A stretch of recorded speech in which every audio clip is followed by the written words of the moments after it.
বাংলাদেশের প্রাণ তারেক রহমান শুভেচ্ছা স্বাগতম তারেক রহমানের আগমন শুভেচ্ছা স্বাগতম লাল গোলাপ শুভেচ্ছা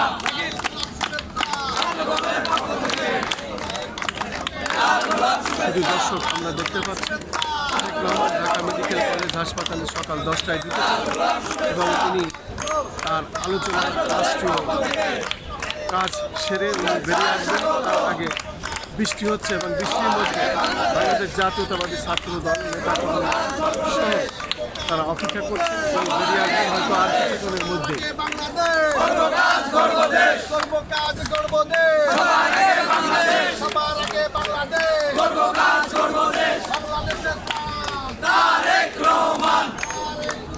শুধু দর্শক আমরা দেখতে পাচ্ছি গুড়ি গুড়ি বৃষ্টি হচ্ছে। এই বৃষ্টির মধ্যেও ভিজে বাংলাদেশ জাতীয়তাবাদী ছাত্র দল তারা এইভাবেই অভিবাদন জানাচ্ছেন।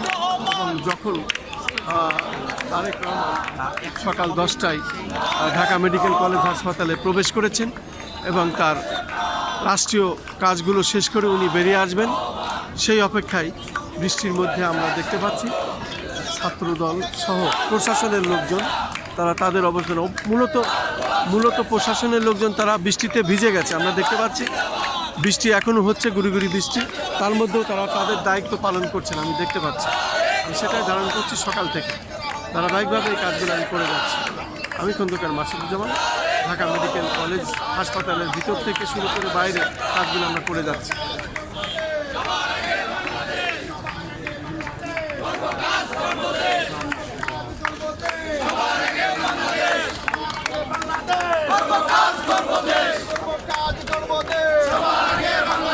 সবার আগে বাংলাদেশ